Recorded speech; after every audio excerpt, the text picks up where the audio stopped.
everybody. You're welcome to Ask the Theologian. I'm Dr. Randy White. Glad to have you for biblical, theological, and worldview questions, and always a joy to just gather together for a full week of broadcasting and say, what's on your mind, as we will question the assumptions. We will be persnickety today.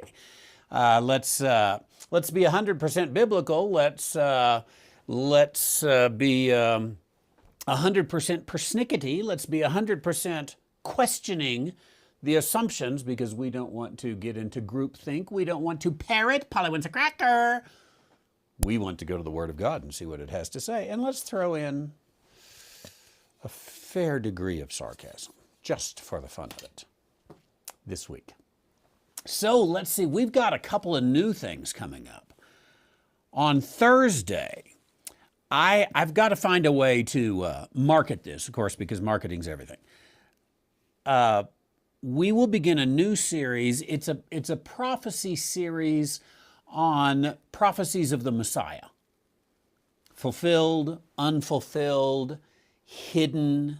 Some of those things we'll begin to look at on our new Thursday series. On Sunday, we'll begin a series on the book of Habakkuk, which is one that I have not gone through. So a verse-by-verse series, Sunday morning, 9:45 for the Bible study hour, replacing the Kingdoms of the Cross. That is completed there, and so that's a couple of new things. We'll be up for all of our broadcasts this week, Monday through Friday. Ask the Theologian. Wednesday night, the Gospel of Mark. Thursday night, the Messianic prophecies is what we'll be looking at, and we'll have a good time there. So we got questions up from Robert and Sarah and Davy and Rhonda and Nicholas. Oh, the Mosquito Man's here. Good to see you. Sylvia, Manny, and Josh. Well, how many of those can we get in today? Probably at least 2, right? We'll go a little faster than that, but try to be thorough. I'm always more interested in thorough than speed. Guess that's why I'm not in the Daytona 500. That's where they're interested in speed. We want thoroughness. Right, Robert? In Holly Springs, Mississippi. For question number 1 of this week, why do people believe ghosts hang around and haunt places? Isn't that precluded by Ecclesiastes 12:7? Well, first of all, there certainly is the common belief in ghosts hanging around and haunting places. You know, let's just look up here, haunted tours. There we go.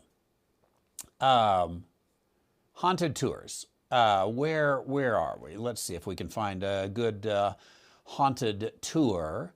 I used to give haunted tours, haunted castle tours, haunted blah, blah, blah. Historic Taustral. I don't know if we have a haunted thing. I could make one up. Best ghost tours in San Francisco. Yeah, that'd be a good place for, you go in Nancy Pelosi's neighborhood and stuff. California ghost tours. 10 haunted house in Burien, probably Burien, like Van Buren, I don't know. Washington, Jennifer, you know about that one.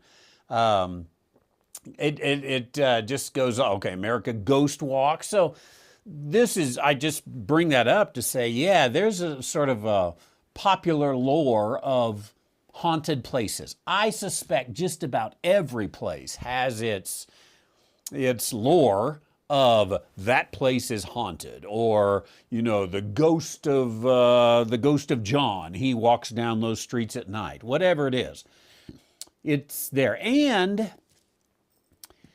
within Christian circles, I wouldn't be surprised if there's not a decent amount of ghost ghostly belief, some of that. Now, a Christian might, let's suppose that there was a haunted tour of Taos. Maybe I should start one, because that'd be fun. I got a couple evenings off, nights in the summertime. We could gather the tourists, do a little haunted tour. And you could make up enough stuff that would have some historical validity, that would kind of be a history tour with a little bit of woo to make it fun. And Christian families would come, they would be entertained by it. A lot of them, I think, would just look at it as entertainment. But there's a lot, both within the Christian world and certainly outside in the New Age world, for example, that really would buy into it. Now, I am convinced, we're going to get to the second part of his question in a moment, which isn't that precluded by Ecclesiastes 12:7. I am convinced that there are no ghosts hanging around haunting places. It just doesn't, it's not a thing. I think we really ought to probably teach our children this, because children can be scared by that kind of thing. I have probably told the story before about, I don't know, in junior high or so, somebody told me that if you look in a mirror in the dark, because there's no light, any reflection you see is actually a ghost. So for a while, I was kind of scared. You know, you go in the bathroom at night in the dark, I was like, I'm going to reach in and turn that switch on. Just because the mind does these things, especially if you got an elementary or a junior high mind, even a high school mind, whatever, does these things to you. And I think it's kind of helpful to know there are no ghosts. There's nothing floating through the bathroom, you know, unless it's a moth, which you might suck into your mouth. That's what you need to be afraid of. Be afraid of the physical, not the metaphysical. That ought to be stronger in Christianity. Now, to the question, does Ecclesiastes 12:7 preclude this, teach against this? I don't know. I'm going to get to there. We're going to go there in a second and look. But Ecclesiastes is one of these books that you have to be a little bit careful with, because sometimes Solomon says stuff that is recorded that is his belief at the moment. It is not doctrine for all time. So you have to rightly divide the book of Ecclesiastes. It'd be a fun one to do someday. We will. It's been years since I taught Ecclesiastes, and I certainly was not a right divider at the time. And then there may be other issues in Ecclesiastes that maybe were true at that time but are not true for our dispensation. Remember, I believe in the dispensation of the silence of God, and I hold to that also, a silence of Satan. So put this together. Does Ecclesiastes 12:7 preclude ghosts hanging around and haunting? Ecclesiastes chapter 12, verse 7. Then shall the dust return to the earth as it was, and the spirit shall return unto God who gave it. Now, if we can take this as a word of truth, not just Solomon's opinion, it'll be a little bit difficult, because the next verse, vanity of vanities, saith the preacher, all is vanity. It's hopeless. This is one of those occasions in which Solomon is laying up late at night philosophizing and can't come to some good conclusions.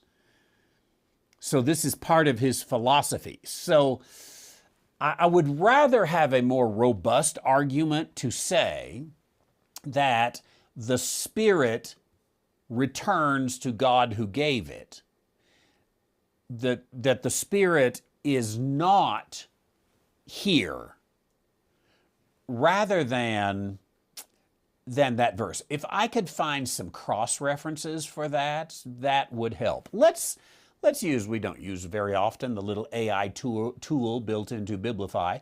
Let's go to cross references on Ecclesiastes. Oops, I got the wrong one.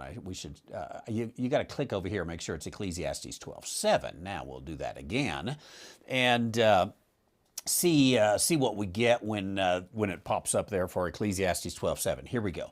Let's see. By the sweat of your face you shall eat bread till you return to the ground. Out of it you were taken. Dust you are. Okay, there's the physical part. Job has the same issues as Ecclesiastes. We got to figure out who's talking and, is their philosophy right? If he should set his heart to it and gather to himself his spirit and his breath, all flesh would perish together. Probably not directly applicable. Psalm 104, when you hide your face, they are dismayed. When you take away their breath, they die and return to the dust. Now that one, it's pretty close to Ecclesiastes, this take away their breath right there. When you take away their soul, I assume that you is God here.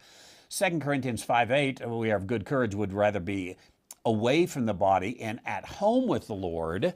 That, again, comes together and speaks a little bit to the believer in this day. But I think what we would have to do is build a complete doctrine of the spirit, the human spirit today. It's an interesting point, Robert, that I don't know if you made this point, but it's an interesting point anyway. I wonder if there has been any books or any studies done on the doctrine of the human spirit. Let's see here. I'm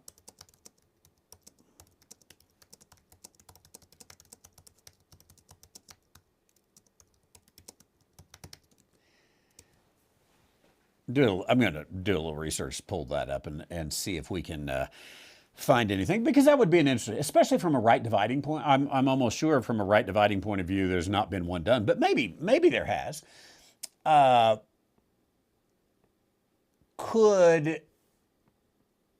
Could this particular theology be out there? There would be some work on here's what I'm looking at. The image of God, Imago Dei. Some of these old ones, like Karl Barth, who's sort of a theological philosopher, Martin Luther, and John Calvin, both of whom do have a lot of writings that don't get into their Calvinism. So this ontological, what do we know, perspective, there could be something in there. Theological anthropology in the human spirit, the interplay between the ancient doctrine and contemporary philosophy, includes exploring the divine image. It's not totally going to get into the fall of man, the tripartite view of man. Yeah, none of that is exactly what I'm looking for to say really the afterlife doctrine of the human spirit. Let's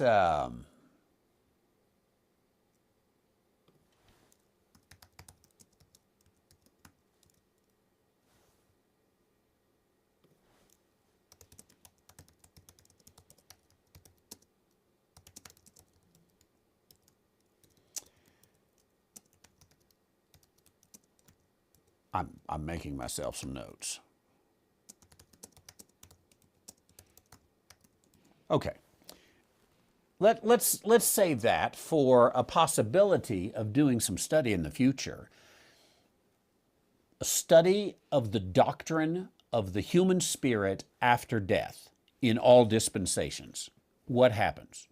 I don't know if we need to save that one for like October or something like that.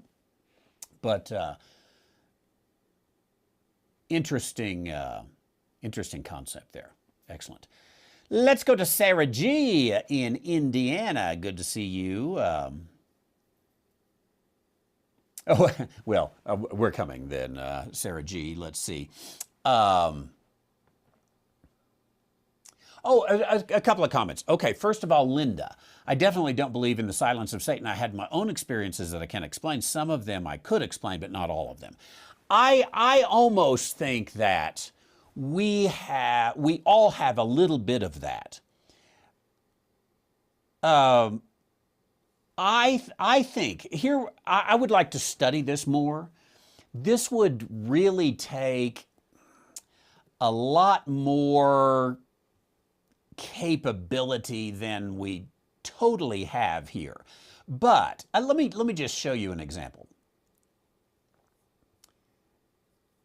I think I pulled up the right picture here. Yes, okay. So I was looking at a picture that I took the other day. No, I took this several years ago, actually. The other day I was looking at the picture. And here it is in the Carson National Forest, a beautiful fall day. But then I pushed the little live button, you know, where you can see several frames come together. Now look at this dot right here. You see that, which appears to me to be the sun shining through, something like that. Now watch that dot. When I push the live, here's what happens. It begins floating around. We'll just do that again. Where are you, old live button? Come on. There we go. Now, I said, my goodness, I got a picture of an angel. I've got a picture of a spaceship right there. I don't know. Let's see. I think here we can. Let's move this key photo right. Let's go to right there, and now let's go in on it. Okay. I don't know what you got there. So, but see, there's his angel wings, sort of. It's a bright angel, and the glow that is there roundabout. And again, if you move it to the live, it's floating around there and it lands in the tree. You can, the mind is a crazy thing. You can convince yourself this is an angel or this is spaceships, this is aliens. I don't really know. My guess is it's a piece of dust. That's my guess. It's just sort of floated around in front of the, close up enough to the lens that that's what it is. So I think that we have very real experiences, even real experiences from which you could die, but they're not real, completely in our mind. So, if somebody knew a lot about, what do you call that, psychosomatic or whatever, those kinds of issues, I think that explains a lot of ghosts or the work of the demonic. And that's not, people who have those experiences are not psychotic. People who have those experiences are human. This is the way, the fascinating way in which the mind works. It's amazing. Excellent. Randy says, what if you don't see a reflection at any time? It means you need glasses, Randy. This is what it means. You need glasses, or you need to clean your mirror, one or the other. Sometimes I just, now that I know, I will go into a dark bathroom and look that mirror right in the eye because I know that there's no issue right there. There's lots of discussion going on there. I don't want to get too much into that. Oh yeah. There's a good line. This is why I don't want to get too much into it. John says, "Ghost stuff bores me now. I used to eat that stuff up when I was like 10 years old." Yeah, we do sort of go through this, and some love it, some hate it. But let's get to Sarah G. But before I do, I have to look at some of these. I've got that picture in my favorites file, and I've just got some beautiful pictures there. Look at that one. That was just not far from my house at all. Isn't that beautiful? Here's one taken right in town. It was kind of a fall evening, and just beautiful. There's Shelley and I when the bear was sneaking up behind us. We've got there's some pretty I don't know what that's apricot blossoms, I believe. And yeah, we got the Rio Fernando there going along. Just some pretty stuff. This one is in my neighborhood, and nice. This one's in my neighborhood. Oops, get over here. That's in my neighborhood too. Took the flower, the all wildflowers. Just isn't that just beautiful stuff? Look at that one. Carson National Forest. And you thought New Mexico was ugly. Looky there. That's beautiful. Looky there. There is the young Randy White. How about that? This is one of my favorite pictures of Hallie. Isn't that beautiful? It's taken near our house too. Now, I'm supposed to be giving a program, but I just, I caught on and I found some nice stuff. Here's one of, I'm not sure what year this is, but this is some year in Branson that we were there all gathered together, and that might have been COVID year. Look how close we are and all that. I don't really exactly remember. Oh, that's kind of cool. I never noticed that reflection in the light up above. There we are, looking down upon ourselves. Speaking of ghosts. So now to the question, Sarah G. Sorry I strung you along so long.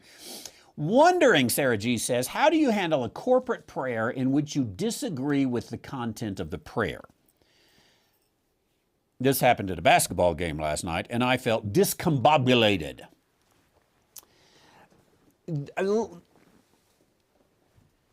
Speaking of personal experiences, this is the reason I quit going to National Day of Prayer events. I quit inviting my congregation, say, hey, Thursday, first Thursday in May, we're having national prayer down at the flagpole, down at the plaza, down at the courthouse, down at the wherever.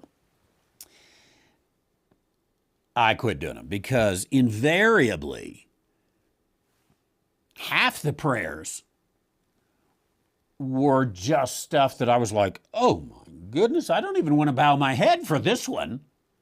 This is such a misuse of scripture or such a misuse of doctrine, such a misuse, whatever it is. Wow. So I quit doing that. I'm all for a national day of prayer. I say, just pray. That's good. There's nothing wrong with calling the nation together in prayer. Say, hey, our nation needs prayer. Why don't you guys pray? Do it on an individual basis. I've talked about the National Day of Prayer before. I talked about it in my book, Evangelical Garbage. Speak of a garbage organization. It's the National Day of Prayer organization. What a garbage thing it would be, because there is the need for $0 to be spent, and instead there's millions of dollars being spent on the National Day of Prayer. On the local level, on the national level, close that organization down and just say, hey, this is the Thursday we all pray for our country. If your local pastor wants to call together a meeting of you and your congregation to pray, go for it. But you don't have to go gather together with the witch doctor and the lesbian Presbyterian pastrix and all these kind of things. You don't have to get into all that. So skip it, or even just the name it and claim it and all the other kind of things that go. So one, can you skip it? Do I need to go to this? Now, this is a basketball game, and probably I would suspect, I don't know, I would be interested, Sarah G. I'm not sure if Sarah's on this morning, but is this like a private school event, or I don't know. Do they? I don't go to high school games anymore. They used to pray at football games. I don't remember them praying at basketball games because basketball doesn't need as much prayer, I guess. But used to always pray at football games. And then I want to say back in the 90s, the Supreme Court said, no, you can't pray that. There was a big hubble, that big thing. And now some places do it and some places don't. So if it's something, my first advice is skip it if you can.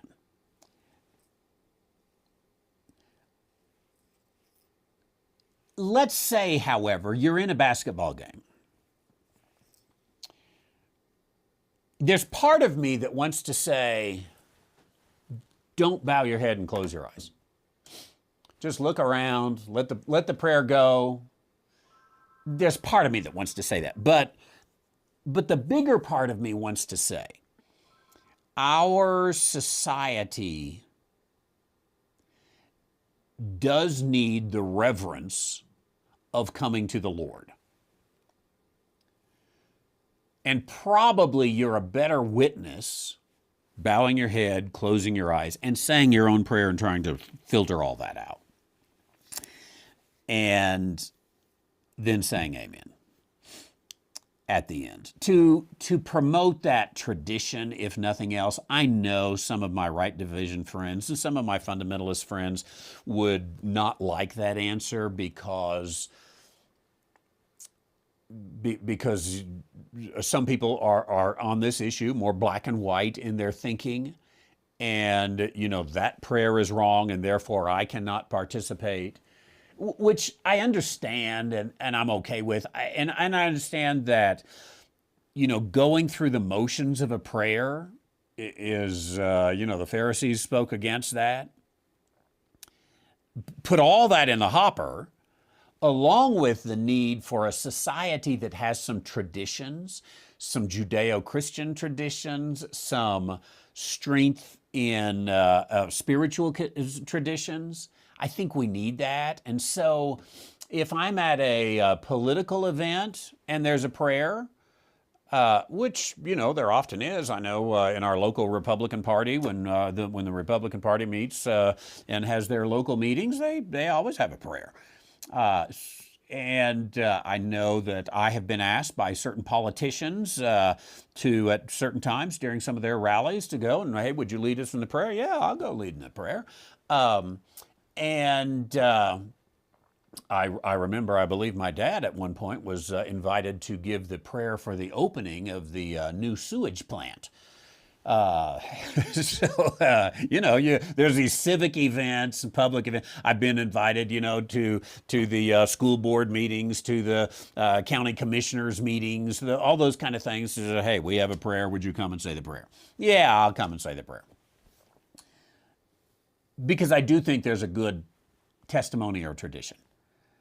Some of those prayers are good. Some of those prayers are terrible.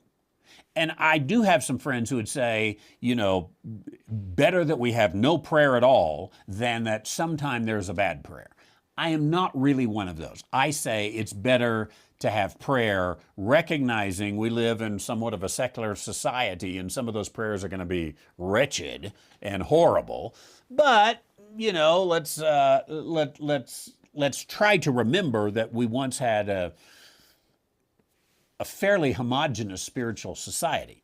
So then you get some other issues. What if it's in your church, and in the corporate prayer time, the church, the pastor says, okay, we're all going to gather together and we're going to agree with the Lord, agree together in the Lord on such and such. And you're like, I can't do that. Doctrinally, I can't do that, or emotionally, I can't do that, or whatever it is, I can't do that.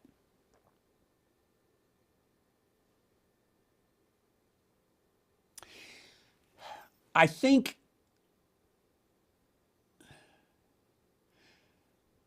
probably the nice thing to do is to have to go to the bathroom. Excuse me, I'll be right back. Don't make a scene. go ahead and move. But if they ask for any comments, anyone have anything to say, I would say, I am not comfortable joining you all together in that prayer, and so I'm going to dismiss myself. Wouldn't be ugly about it, but now again, I wouldn't interrupt the meeting, but if they gave an offer, then I would do it. So I guess you weave that around, and obviously there's going to be so many different situations, and these things come up just like this. You don't have time to think about it. So I am thinking, if I had my family, my grandkids with me or something like this, and we were at one, afterwards, probably I would say, and this is probably especially true, say, with Jackson, who's a little bit older, I probably, in a basketball game, I would lean over to him right after and say, boy, do they have their theology messed up in that prayer, don't they? And maybe we could have a little conversation. Or if nothing else, he's going to remember Pop saying, boy, do they have their theology messed up in that prayer. And try to bring that up afterwards with my family. I know Sarah G has some, teenage kids. And so to say, hey, we were respectful, but let's talk about that prayer at the basketball game. Afterwards when you go out and get pizza or whatever. Do people do that anymore? I don't know. Thanks, Sarah G. Interesting question. Another interesting question comes from Davy in Northern Ireland. And that question came in last week. I hadn't gotten to it, Davy, but here I am today.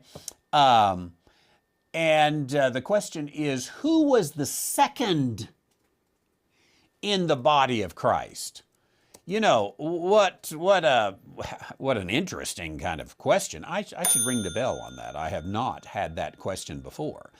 From 1 Timothy chapter 1, verses 15 and 16, I think we can see who is the first.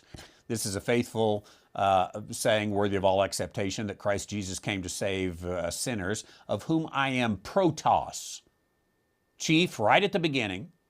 Howbeit for this cause I obtain mercy, that in me protos, first, same word there, Jesus Christ might show forth all longsuffering for a pattern, a prototype of them which should hereafter believe on him to life eternal. Hereafter. So after Paul, they're all in that same pattern. So then the question is, who's second? Here's the challenge in answering that. Twofold challenge. The simplest is the Bible doesn't tell us. The biggest challenge is that we are not exactly even sure when this took place. We can kind of use the book of Galatians and the book of Acts together and put that together and get there's 3 years and then there's 14 years and put all that together to come up to a particular estimate on when Paul received the mystery. Put that into Acts chapter 13, for example, and the changing from Saul to Paul. But then if we narrow that down to this little field, I'm not sure that there is enough information. But this would be an interesting deal to do, to say, okay, if we can, let's say we can narrow it down to 45 AD. If we can narrow it down to 45 AD, then we say, okay, chronologically, where was Paul? Who were the first persons he saw? What are the possibilities? From that list, who can we eliminate? And then who is a leftover possibility? Let's look at Galatians chapter 2, verse 1. 14 years after I went up to Jerusalem with Barnabas, I went by revelation. I think the word by can be in, with, or by. I went in revelation, with revelation, by revelation. That is, it was revelation that told him to go. This could be the revelation of the mystery. Now, I went up to Jerusalem with Barnabas, I think, and took Titus with me also. I think that probably we would have to have Barnabas and Titus on the list. He goes on, I went by revelation, communicated unto them, that's the people in Judea. They would not have been first. The gospel which I preach among the Gentiles, but privately unto them which are a reputation. Neither Titus, who is with me, being a Greek, was compelled to be circumcised. So Titus has got to know something about this. Now, if we get to, say, Acts chapter 16, then he came to Derbe and Lystra, and behold, a certain disciple named Timotheus was there. So you've got Timothy, who is a Greek, and here Timothy becomes circumcised. And Paul receives this Macedonian call. Who's with him there? I'm not sure that it tells, but verse 5 almost seems like there's a gap of time here. So the churches were established in the faith and increased in number daily. Now, when they had gone throughout Phrygia, that seems to be a gap there. So by the time you get down here into verses 7, 8, 9, the Macedonian call, you're well past the time. And you get into people like Lydia, and then very soon the Philippian jailer. I probably, if I had to be held to it right here and now, then I'd probably be wrong. But I'd probably go with Barnabas, Titus. Timothy's in there fairly soon. Maybe you could argue Timothy even earlier, but probably not.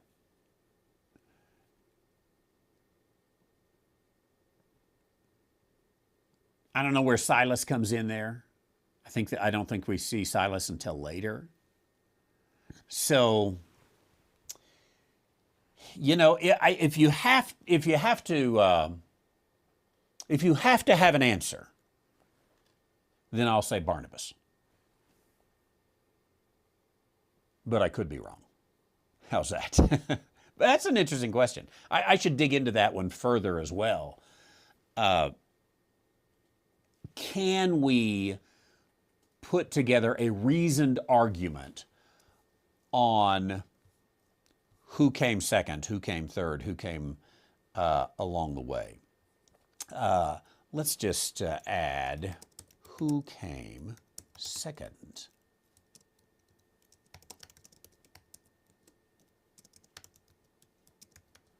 Let's add that to something we ought to look at one of these days. Davey, thank you. Appreciate it. Let's go to Rhonda in Missouri. Good to see you. If we should let Scripture be read in its simplest way, should we assume David's parents went with him to Judah?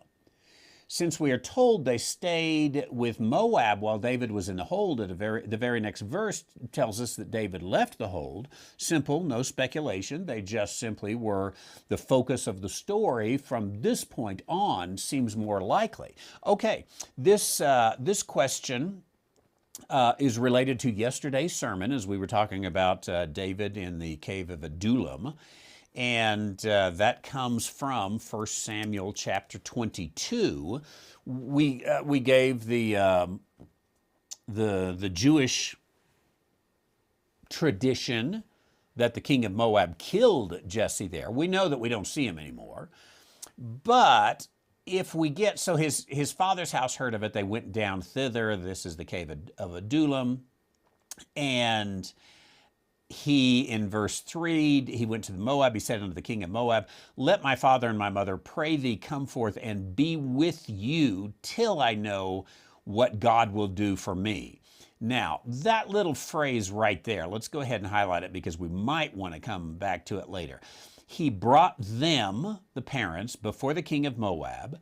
They dwelt with him all the while that David was in the hold. Now, I guess it's this phrase right here that is, again, the key, all the while that David was in the hold. And the prophet Gad said to David, abide not, depart, get thee into the land of Judah.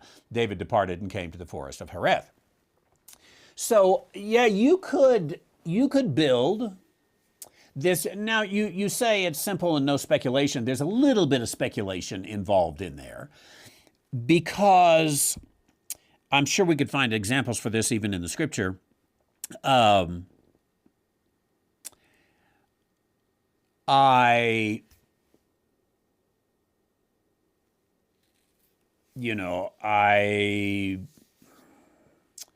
trying to think of an example. I did this until such and such. No, let me say that different. It's not really until. How about this? All through the Reagan years,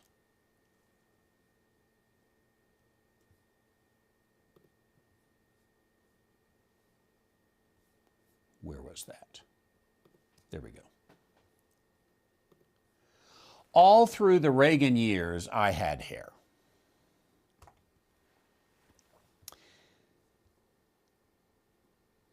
Now, you could assume, speculate, that in the Bush years I did not have hair. Would not be a good assumption. So you come back over here, all the while that David was within the hold, his parents were with the king of Moab. Doesn't really tell us what about when he was out of the hold, what happens there. Then if I wanted to argue they didn't go with him, I would use the first highlighted phrase, till I know what God will do for me. When David moves back into Judah, I'm not sure he knew exactly what God will do for me, how God is going to carry this out. So I might argue that they stayed longer than that. Now, I do believe, okay, they were the focus of the story right there, and then they're not the focus of the story later, so we just are not given the answer. But I'm not sure completely that the simplest way there is to assume that they went out with him into Judah, although it certainly is a possibility, and probably, I don't know, probably a possibility that's more accepted than the hey, we got killed possibility. Okay.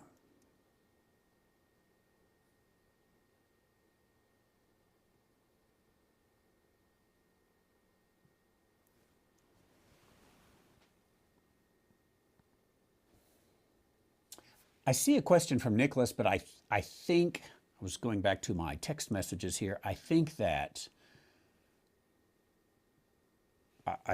we had a mistake on that, so I'm going to skip that one just in case we don't have that quite right. Let's go down to Keith the Mosquito Man. Good to see you. The gospel in Mark 13:10. This is not the same gospel that we preach today, correct? I'm going to stop right there for a moment, and I'm going to say, yes, that is correct.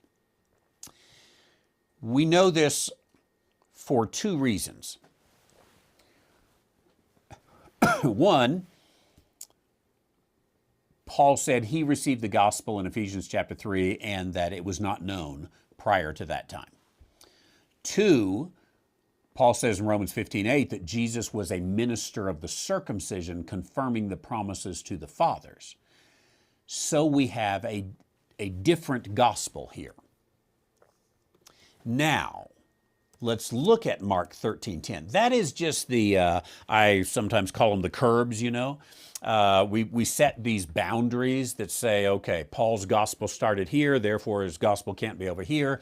And that enables us to kind of quickly answer a question just based upon some broad parameters. But now let's come in to the specifics and see Mark 13:10. Jesus says this gospel must first be published among all nations.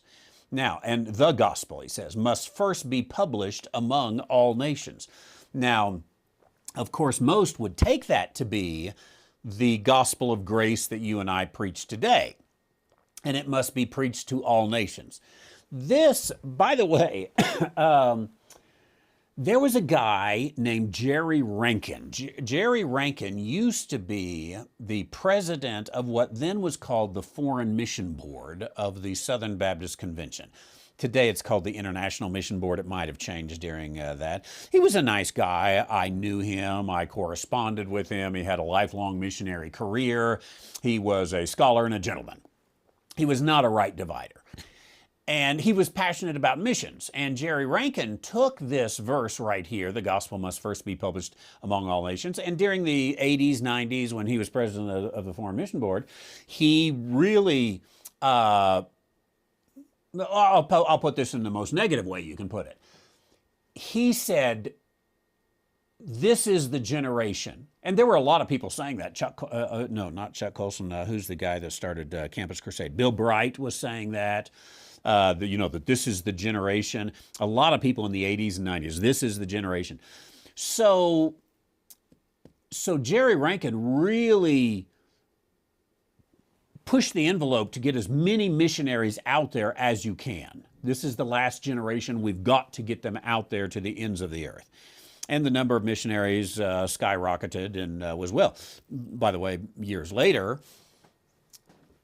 came into some financial problems and had to trim back, I don't know, maybe as many as half of those missionaries, ultimately the ultimate count by attrition and early retirement plans and all that kind of stuff that corporations do. Now, he was going on this concept. The gospel must first be preached among all nations.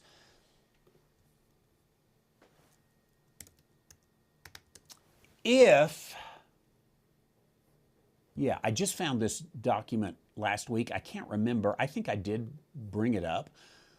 Lewis Sperry Chafer, who was the founder of Dallas Theological Seminary. This is in, what is this? His book called Dispensationalism, which was published by Dallas Seminary Press in 1951, but he was dead by 51, I think. And so I could be wrong, but I think this is a reprint of some things that he had previously written.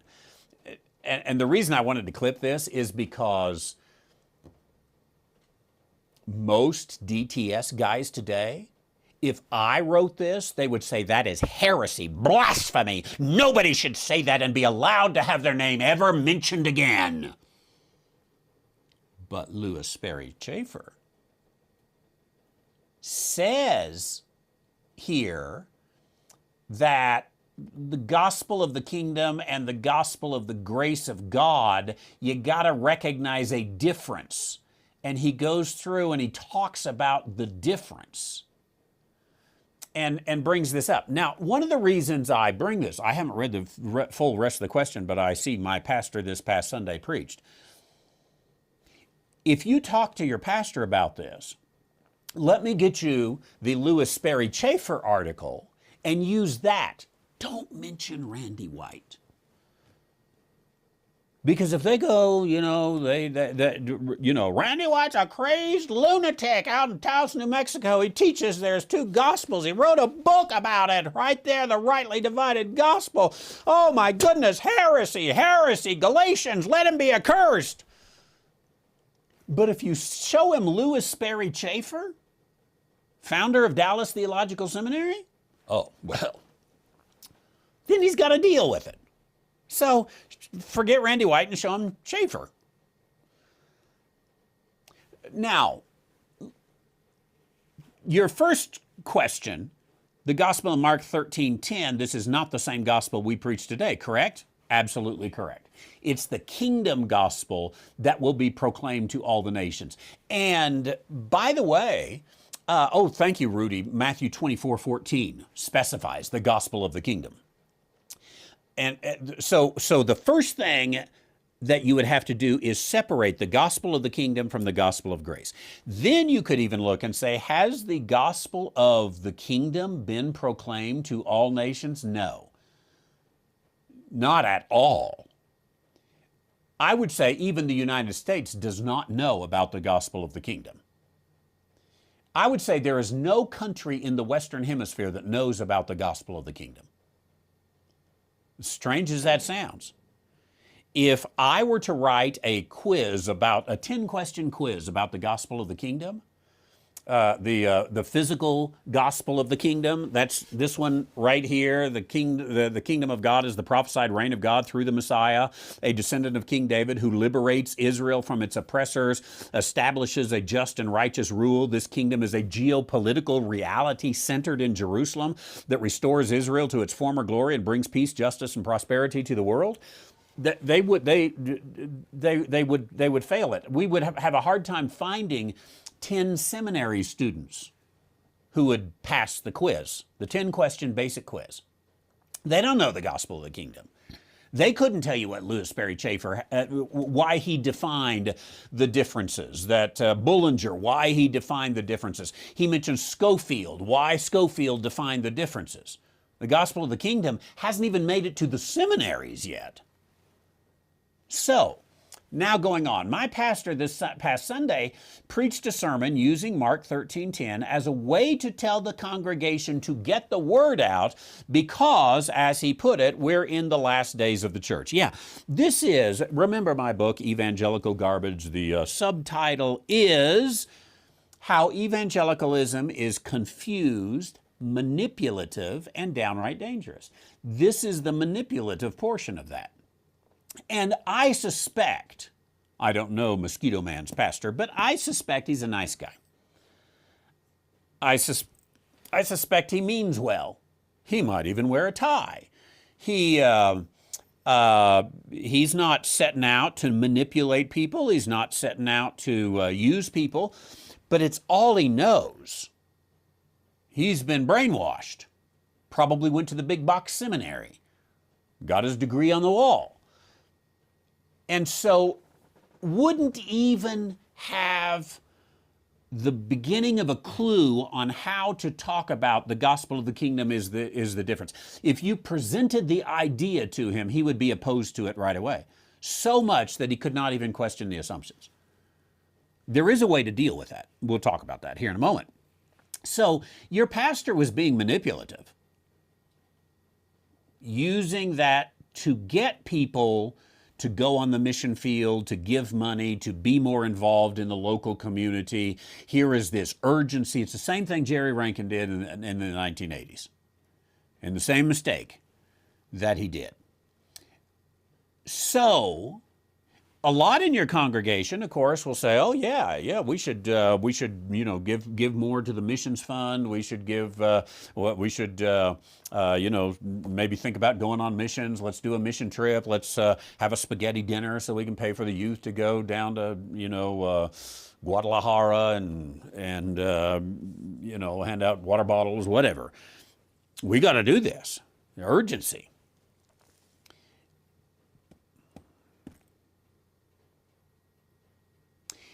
At least, can I diverge a moment? During the Churchill years, and by that I include all the way pre-World War I up through World War II, because he was Lord of the Admiralty and things like this early on, Churchill loved, what do you call it, counterfeit operations. Trick people. It was almost you could say it's Churchillian to manipulate the masses with bad information placed strategically. Churchill was the expert in the 20th century on doing that. So many stories of Churchill fooling the world on purpose. Now, I look at that and I say, good job, Churchill. You were doing your job. Because your job as Lord of the Admiralty, and then your job as leader of your country, was to win the war. And you did that. But it's a totally different thing if you are manipulating the information for manipulation's sake, or for your own, advancement or whatever it may be. Now, again, I think the guys on the bottom rung, I don't know if I like to say that because I'm a guy on the bottom rung. I always have been. The pastors out there, they're not the seminary president. They're not the seminary professors even. They're not they communicate on the local level. They are not manipulators, but they are manipulating because they've been manipulated. So you want to change one of these guys. So your pastor comes, he preaches this sermon. A lot of people, give to the mission fund. And you want to say, Pastor, little manipulation going on. Here's what I would do. Now, this might be a little Churchillian. You can decide if you're comfortable. I think I would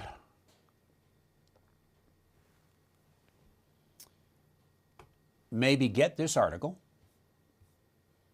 Again, it comes from Dispensationalism, Dallas Seminary Press, 1951, pages 83 through 85.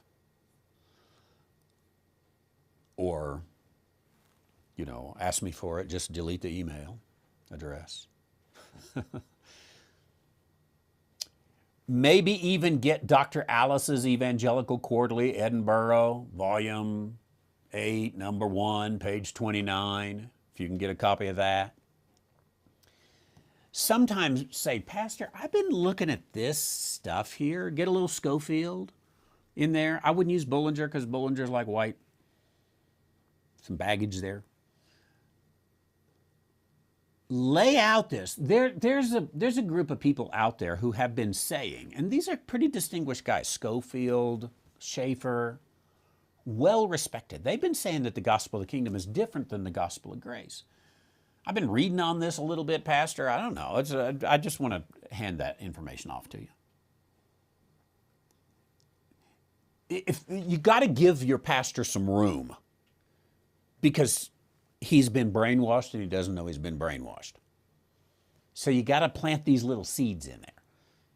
Maybe a couple weeks later, hey, Pastor, what'd you think of that article? That's just going through my mind. And work through that. Is the church in the last days? Maybe so, maybe not. Can you build it off Mark 13:10? No.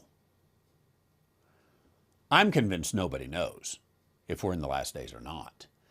I'm convinced that the rapture will come. I'll put it at the farthest end. The rapture will come when humanity, either because of their, probably even, I'll say because of their physical transformation, they're no longer fully human anymore.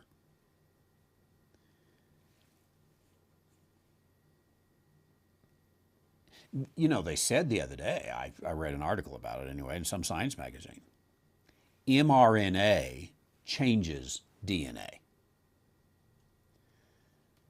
It doesn't just give a message to the DNA, it changes DNA.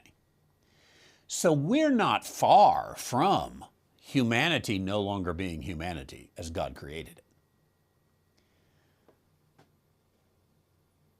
I would say when we get to that point, it's the last days of the church. But could I say that today? This is the last days of the church? No, because politically things could change, sociologically things could change. Our society, it'll turn on a dime. It could go back into what would look like a great revival today and become, 1950s all over again.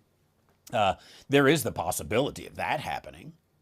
So are we in the last days? I don't know. I'll tell you later. It's like I talked about Friday on prognosticating about American politics. Like, good luck, because that river changes quick. Quick, quick, quick. Okay, so I did not get through all the questions here. Let's see what I have missed as I clean out my box here. In the morning, I'm going to start with Sylvia in Indiana, and we're going to go down to Manny in San Antonio, and then we're going to go up to Calgary and see Josh and take care of his question. And then let's see here.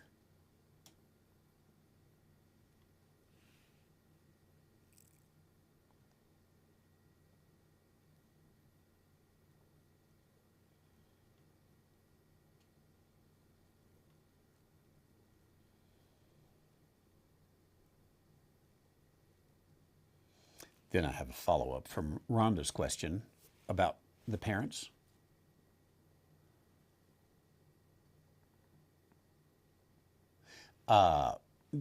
David's parents. Let's just. I'm reading the question now. Let's just do that. That previous question. This isn't the message from the prophet. Oh no. Then I'm sorry. Then isn't the message from the prophet about the direction, about what God will do for me. Let's just jump back to Rhonda's question there for just a moment, because that was 1 Samuel chapter 22. Let's start in verse 3, where we had, let my father and my mother come forth. He brought till I know what God will do. He brought them, and the prophet Gad said, "Abide not in the hold. Depart, get thee into the land of Judah." David departed. So Rhonda says, isn't the message from the prophet the direction about what God will do with me? Yeah, I at least you could certainly adopt that argument and really make a pretty convincing argument. It would not be a weak argument. You would have some degree of robustness to say, verse 5 right here, Gad said, the prophet Gad said unto David. This is, let's highlight here are some different ones. What God will do for me. Now, if you interpret this as what God will do for me while I'm down in this hold, well, abide not in the hold. It would make sense to tie all those together. Abide not in the hold, depart, get thee to the land of Judah. That's what God will do for you. So go get your parents, get out of the hold, and go. By the way, I didn't mention this in the sermon yesterday, but some take the hold not to be the cave of Adullam, but rather some stronghold in Moab. That, he made an agreement with the king of Moab. I'll stay over here in this stronghold. So could have already there been in Moab still. Rhonda goes on to say, isn't that how the life is lived for David? He was never 5 the entire message. I'm not sure. Something didn't click through all the way. He received every step in its time. That's a good point. David rarely got, here's what's going to happen 20 steps from now. It is, you got to make a decision right now. So he was given the message what to do right then. I think you can build the argument. And The only way to know if that's better than the rabbinical argument is to dig up the rabbinical argument and see where they get it. I didn't do that to see what kind of support they have from their argument. Did they just totally speculate, or do they have some degree? I do know that later on there is a passage about chapter 26, I think it is, where David thanks the king of Ammon for the kindness that he had done, and that the rabbis tie that into this, that the king of Ammon kind of came to the rescue there and helped out at least his brother. But is there more than that? That's still pretty much speculation. What have you got there? So I think what you have done is say, yeah, here is an interpretation which likely fits hermeneutical principles better than the rabbinical approach. And then you've got a pretty decent argument there. Again, is it one that's solved, signed, sealed, and delivered? That's it? Probably not. But is it as close as you can get? Maybe so. So Rhonda says, thanks for helping me read with new understanding from a dispensational perspective. It's been refreshing for me. I've always questioned the evangelical garbage. Good for you. I felt I was always on the wrong side of acceptable teachings because I just didn't agree. You know, that's the story of so many here. And I think even a lot of people in evangelical churches today, they question it. They don't go for it. But, man, you bring it up and they attack you, sometimes directly, sometimes more subtly. You know, you got to be last in the potluck supper line because you ask questions. A lot of evangelical churches ought to have a sign out there. Thou shalt not ask questions. 11th commandment. Because they really don't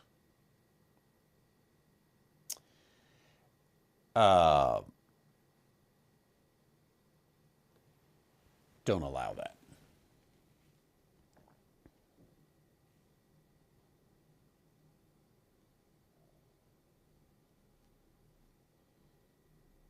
Well,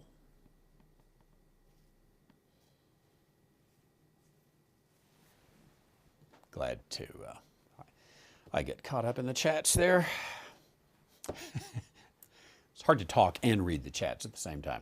Thanks for being here with us. I look forward to seeing you tomorrow. Tomorrow, once again, we are going to begin with Sylvia in Indiana, and then Manny and Josh, and look forward to that tomorrow. Good to see each one of you, whether you're from Colorado or Ontario or Dominican Republic or Oklahoma or West Virginia. Hey, John, I learned the other day why West Virginia is West Virginia and never came back to be Virginia. I didn't know the history of West Virginia, but now I do. As long as we don't go over 2 minutes, I can give you that.